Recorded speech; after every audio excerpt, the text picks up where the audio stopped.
Don Global presents the DG Recruit podcast on everything headhunting and recruitment. Achieve the life and career you envision. What's up, game changers? It's your host, Don, founder of Don Global, the headhunting and career coaching company helping you achieve the life and career you envision. I am so excited to share with you the story and journey of Andrea, who is going to share with us her recruitment experience, her experience opening up her own business, Cardea, and also about her tips to you if you are an agency recruiter, what you can learn from Andrea about the business, about the career. So without further ado, welcome to Andrea. Thank you so much for coming onto the DG Recruit podcast. Thank you so much for having me. I'm so excited to be here. Well, the first question I always like to ask every single person is, well, how did you get into agency recruitment? So I got into agency recruitment after a failed career as an assistant trader on the NASDAQ desk.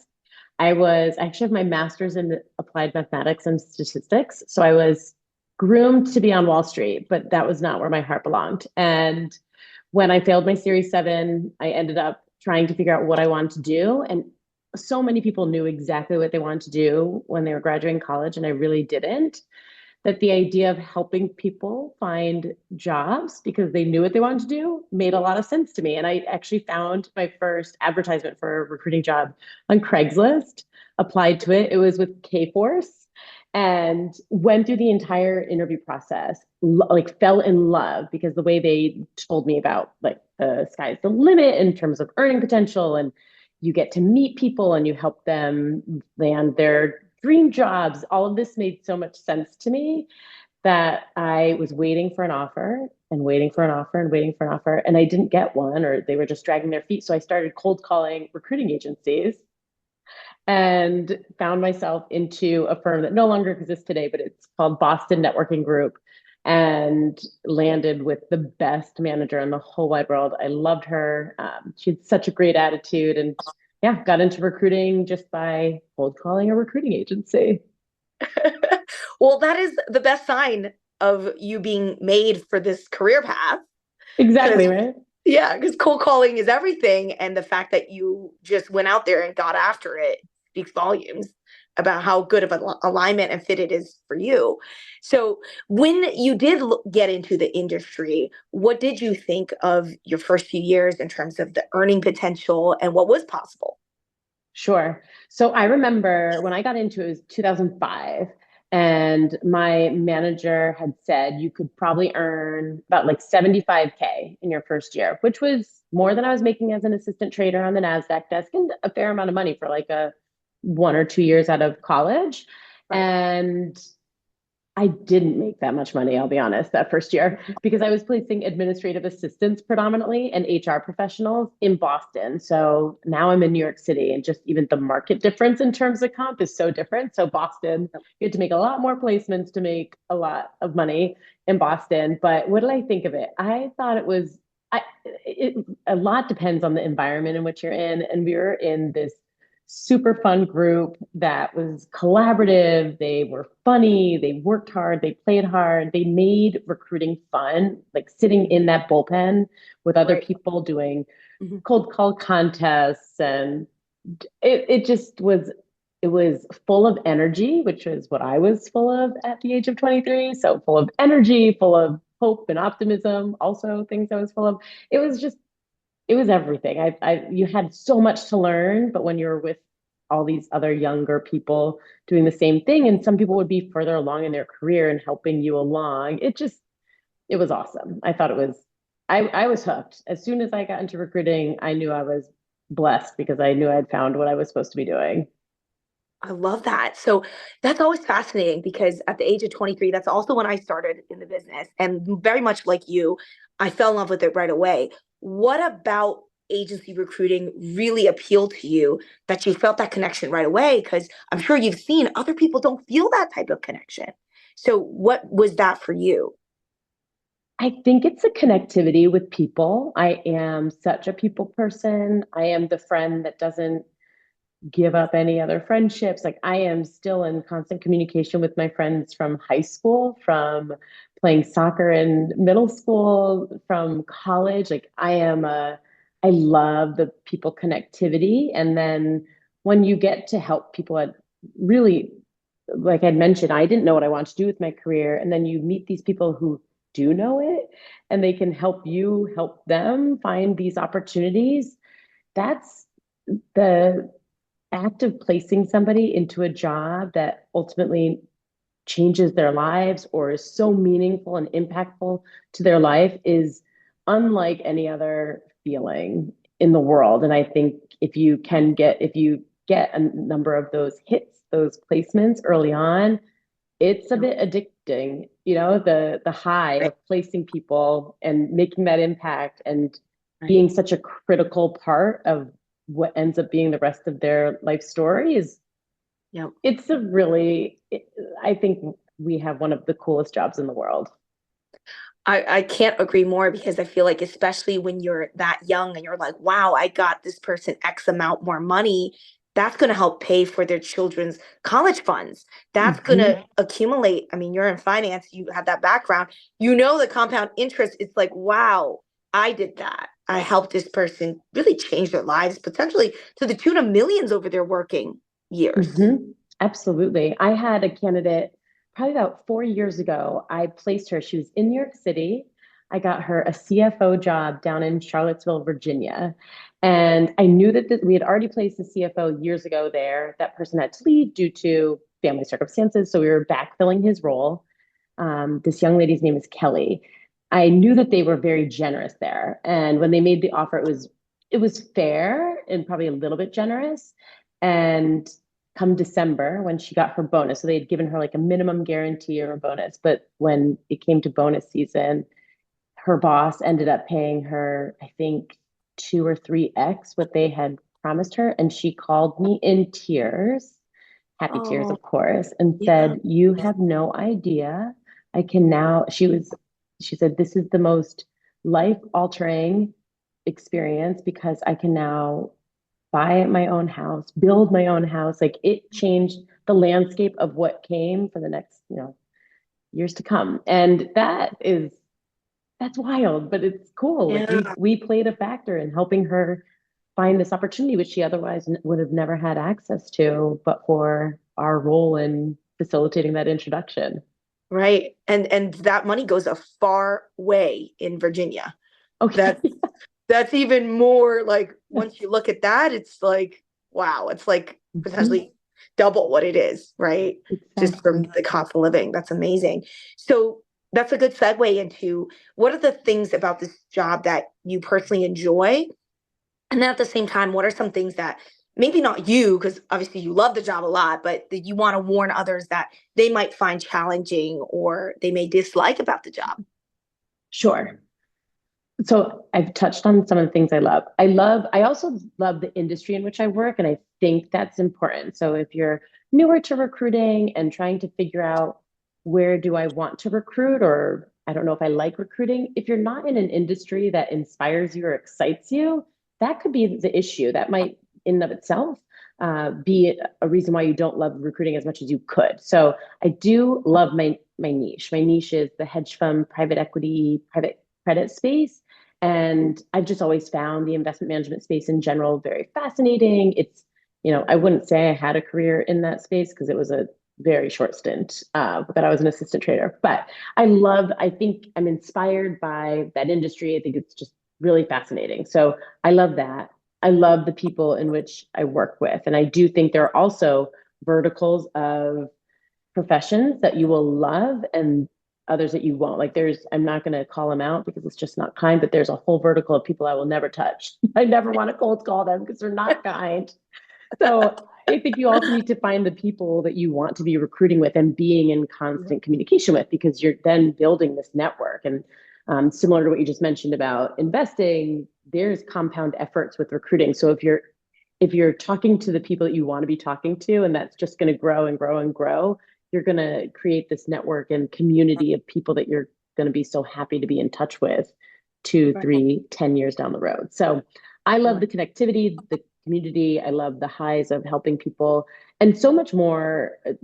Probably the further along you get in your career within recruiting, the conversations are not transactional at all. They are so much more than that. Probably the past 2 weeks, we're in the middle of December right now. The past 2 weeks, I've had so many compensation conversations, both with hiring managers and with individuals who want to ask for more money in their current organizations, and helping people achieve greater financial success within their own entities without ever placing them is also a meaningful way to make an impact on somebody's life. And I love that too. I love that I'm a trusted advisor to these clients to help make sure that they're retaining their employees by paying them well, and by advising in candidates or just individuals on how to ask for more money come comp season, because they want to course correct where they are from a compensation perspective without going to market. So I think there are impacts that our business has on individuals far beyond that of just landing them jobs. So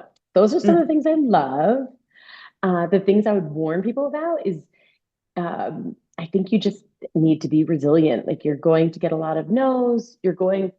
Sometimes the easiest person to blame in a process is the recruiter. So I think one of the toughest things is that you can't have too big of an ego. You're going to have to fall on some swords. I have had to cover for clients that if the candidate knew how they were speaking or what they were saying, would never otherwise take that job. And it's just a moment of, we're dealing with people, both hiring managers and candidates, at such high impact points in their lives that the feelings run high and the emotions run high. And so you see sometimes the sides of people you don't want to see. And so you're going to have to take, I've taken the blame for things that were far outside of my blame, just to protect people that were running very high. So you need to be emotionally balanced to be able to deal with that, and to just know that for the greater good of whatever the situation is, you might just have to take the blame a lot. Yeah. That's a tough one, I think. Yeah. And deliver bad news and like confront people in a positive, impactful way, which sometimes could get argumentative, because unfortunately you also have to be good cop, bad cop sometimes yourself. Both. Absolutely. You can't always be too nice, because then people walk all over you. You can't be too mean, because then you can't get anything done. So to your point, that emotional intelligence, knowing what to say, how to say it at the right time. And being able to bite your tongue. Yeah. Because I've got a sharp tongue sometimes, and I really have to hold back. So. Oh yeah. And I think that's, to your point, what you said earlier, like emotional regulation of yourself, right? That's so important, because it's like, at the end of the day, we're just facilitating. It's not personal. But I think you're right. This is probably the hardest part that people dislike the most about the job, is this challenge when things aren't going right, which happens a lot. Actually. Of course. Yeah, of course. Yeah. So I think that's really wise advice for people to think about if they're trying to get into the industry and they only like the good times. Yeah, you've got to be prepared. There are plenty of bad times. Might not be the best career for you. It's not the same as dog sitting. But yeah. Okay. So how did you end up migrating into your role now of being a leader and business owner of Cardea? Sure. So as I'd mentioned, I worked for a firm called Boston Networking Group, and I worked for the best manager. She's so wonderful. And early on, I realized you're giving a lot to the house, because back then, I mean, I think my commission cuts were 35% of my billings. And so you're giving more than half to the house. And I was like, one day I want to be the house. I just thought it. And then I moved to New York City because I was not meant to be in Boston, and ultimately joined another recruiting agency, and where Boston Networking Group did everything right. I got the best foundation there. They did right by candidates. They did right by employees, as meaning me, and clients. They cultivated a phenomenal culture from a recruitment process. I went to the opposite of that, not knowingly, an agency in New York City where they did everything incorrectly. And so being in that environment was certainly put the gas pedal on me starting my own agency, because I needed to get out of there as soon as I could. Seeing how they did everything, they cut corners, they just did really horrible things to candidates, clients, and their employees. And so it was almost like I got a roadmap on how to do things right and a roadmap on how to do things wrong. And so to start Cardea Group, I wanted to leave that firm, of course. It just made sense to kind of put together the organization that had the right moral compass, that had the right elements, that focused on the clients that I wanted to focus on, because Boston Networking Group did everything. And that was not my interest. My interest was the investment management space. So it was kind of taking bits of what I had learned along the way and trying to create something that was meaningful, could elevate the experience of candidates and clients in the investment management space, and do right by people. Like, my whole thing is, you can do excellent in this job, in this profession, and still lay your head on your pillow by doing right by people. And there are plenty of people that do that. And that's like, I want to be one of those firms that really made an impact and did it the right way. Yeah. And once you own your own business, you get to really do that because it's your culture and your process. So that's and your employees have to follow suit with you, right? You lead by example. You show them what you will and will not tolerate in the workplace. And cutting corners or doing anybody dirty is just not, and nobody's ever done that, actually, because I just wouldn't hire those people, I think. But they also know that that's just not acceptable here. Mm-hmm. Mm-hmm.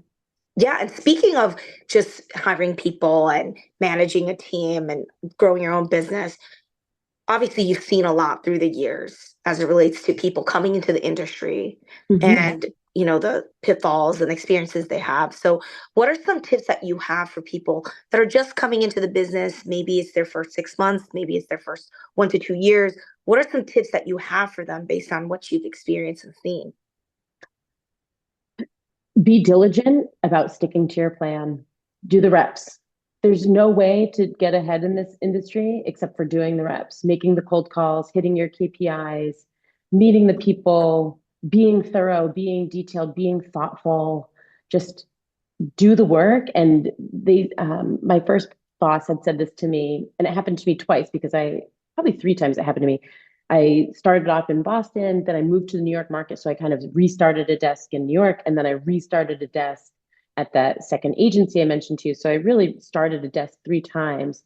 And they always say that at 6 months, somewhere between 6 and 8 months, it all clicks. And it's, again, the compound effect that the calls that you made in February now are turning into job orders in July. And the candidate that you never got live, that you've been calling for 8 months, all of a sudden thinks to call you when they want to go to market, and you become their trusted recruiter. So it is a compound job. So if you do the reps and you stay positive and just stay the course, like, this is a numbers game, and the numbers will not lie. You will absolutely come out favorably if you stick to your plan, stay steadfast, and don't let the haters pull you down, because sometimes, depending on how big of a firm you can be in, there are going to be people that are pessimistic, and just ignore them. I would breeze by the pessimistic people with my optimism and just say, I'm going to keep doing it. I don't care if you want to stop cold calling. I'm not done. I didn't finish my call block yet, Just work harder. 1 more call, 10 more calls, if you work harder than everybody else, you will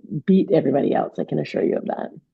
Awesome. Well, it's good to hear you say that, because I think today there's this culture that's anti-calling.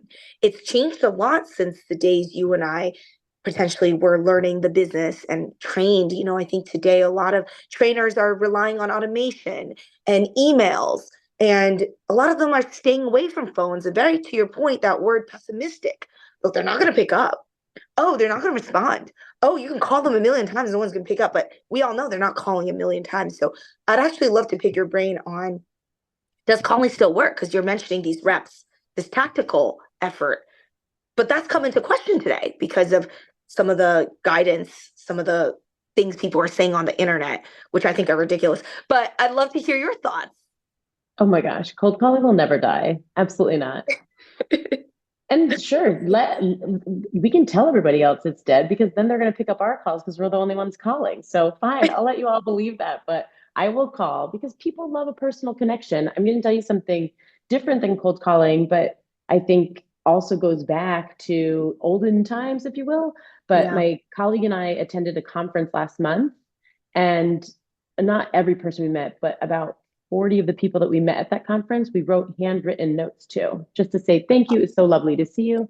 The amount of pleasure and appreciation, these people, they all reach back out to say, let's set up a time to chat. Hey, I know we didn't actually get to chat there, or we didn't get much time, but we've got this job that's coming open. It's, if you go back to basics, as we call it, or just human connection, this, like, to me, a cold call is a human connection, and a handwritten note is human connection. An automatic, like an automated sequence is not. You and I both know, and every other person that has an email inbox knows when it's a sequence. So personalize it, make it you, make a video, make a personalized video, Yeah. make a LinkedIn post, just Right. make yourself that connectivity doesn't come through email sequences. Absolutely not. I couldn't agree more. And I love the anecdote you shared about the handwritten notes.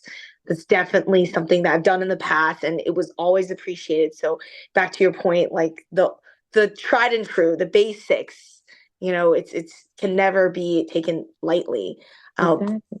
yeah. And now as a business owner for quite some time, what is your suggestion or some tips for recruitment founders, whether they're new or still in the first sort of 2 to 6 years of running their recruitment business? So I think the biggest blind spot I had in starting Cardea Group was that I had only worked for these two agencies, which were both boutique agencies, and they were both 360 full desk recruitment agencies. I didn't realize just how many different ways you could set up your recruiting agency. So I think if you're in it, just know that you can always redesign it. And there are people out there, yourself included, and other coaches for recruiters and for owners who can help you rethink what you want it to look like. And I think kind of adding life or breathing life into things by changing it up, by thinking about it differently is extremely impactful. And then we made a hire this year for a director of ops who does all of my non-recruitment work.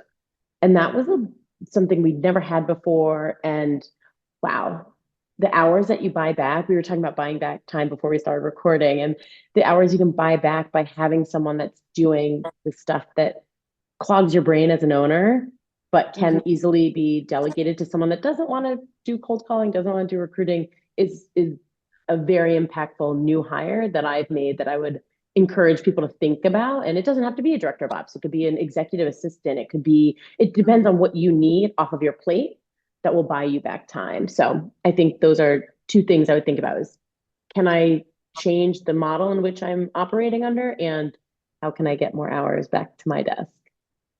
I love that. That's so inspiring. I love the fact that you're really changing the game, both from an operational perspective and then also hiring people that are doing some new activities for you. That's Yes. like huge. I think that's very innovative. And speaking on that, as a nice segue, what are some opportunities that you see for recruitment as a whole in the future? Whether it's some of the things you mentioned right now or just other elements to think about that you think business owners or recruitment producers can all consider? Um, I feel like I'm not the best person to answer this. I'm being totally honest. There's much more innovative people out there than I, but I think that there are ways to increase workflow productivity through both AI as well as automation and just a really thorough tech stack. So I think when you start layering things on, and that's where my director of ops is a much more brilliant person, because what I want him to assess is like what actually gives us the best results on these various different tools. And but Yeah. you don't want to get too bogged down and then that you're not doing the cold calls, by way of example. So I think, to me, the way of the future for recruiting is going to be just really synthesizing all processes and trying to automate and do as much work in as little time as possible to help get to faster hiring for our hiring managers, which is what almost everybody wants, is speed to hire. Right, right. Like using technology, integrating it into your processes. And then I also wanted to pick your brain about content because I see you do a lot of content. So if you haven't already, follow Andrea on LinkedIn because I love your posts. I love how much of yourself, both professionally and personally, you share. So what about content as an opportunity for both producers as well as business owners? How have you seen Uh, that impact your business? I've seen it impact my business a ton. And I don't know if you know this, but you are my original inspiration for this. Do you know, I think my first email to you was over LinkedIn being like, I'm not sure how I started following you, but how incarnation do you have this much time to create all this? And I sent you a note to be like, I don't Yeah. understand how you do it. And you sent me a really thoughtful reply back telling me about how you just designated the time to it.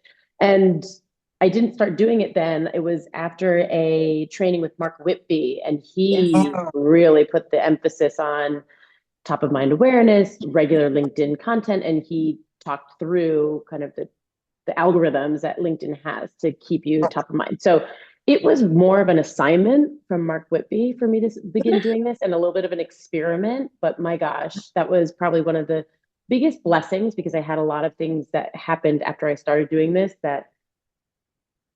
started cultivating and bringing in a lot more business and making people much more aware of, like, Andrea Colabella at the Cardea group, which was really meaningful over the subsequent years that happened. So the amount of people that reach out to me who don't like my post, who don't comment on my post, but they see it and they'll say, Andrea, I saw your note about bonuses and I couldn't have been, I thought you wrote it about me, or Wow. I need to speak with you. So many people won't even actually engage with the post, but they'll email me separately about it, LinkedIn message me about it. So I know it works. I don't know how, but I know it works. That the top of mind awareness and the regular posting on LinkedIn will hit the feeds of people in your network.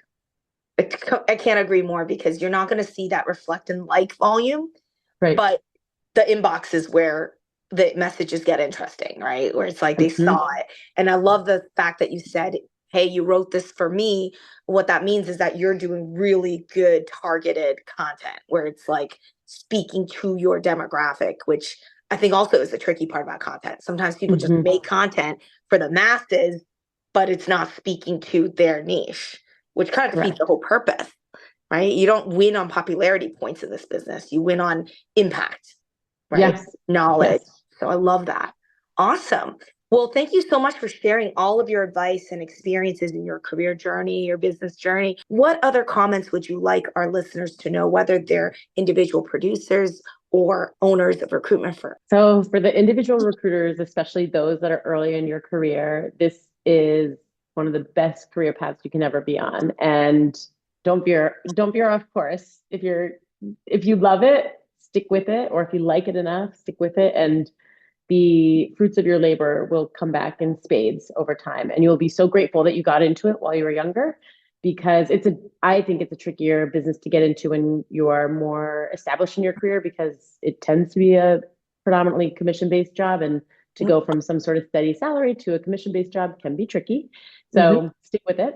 And then for owners, I guess my thought would be, have ironclad legal documents around anything that you do, whether it's employees or partnership agreements or fee agreements, and just make sure that you're protected. I think there's just things that I wish I had known a couple of years ago that would be very meaningful to me. But at the end of the day, everything happens for a reason. But I think for business owners, I would also look into having as much off of your desk that you don't need to do that doesn't help your bottom line from a recruitment process. So the outsourcing as much of the back office operations as you can. Yeah. Well, for the people that are watching this, I'm just nodding my head to literally everything. I just want to be like, click, click, click, like snap. Like everything is just like on point. Like Andrea knows what she's talking about. It's just, it can't be more real than that. So I just love everything you've shared with our listeners. I think we really need to take it to heart, and it's not easy to do, but yes, this idea of offloading things, and we're control freaks. So a lot of people just can't even envision that or have the processes to do that. So the fact that you've done it, it's huge kudos to you as a business owner, as a producer, just again, changing up the game, doing something new, doing something a lot of other people aren't doing. And just love your passion for the business, your impact on your clients and candidates. I'm sure, I mean, the lives you've changed and the passion and just the ethical approach you have, I think is really refreshing and inspiring. So thank you for everything. If people want to get in touch with you, what's the best way that they can stay in touch with you or follow your journey? Sure. LinkedIn, probably. So my name's Andrea Colabella, and I have a nickname, Annie, but you can call me either. And I'm on LinkedIn, probably the best way to follow along. And our website is thecardeagroup.com. But I think LinkedIn has much more interesting content, much to your point. I wish I could just integrate it, just like have everything important, but LinkedIn is fancy. They don't let us just do that. You're so funny. But thank you again, Andrea. Love everything you're doing. Wish you best of luck in the business and continue to change lives. Thank you so much. It was so lovely to see you. I appreciate it.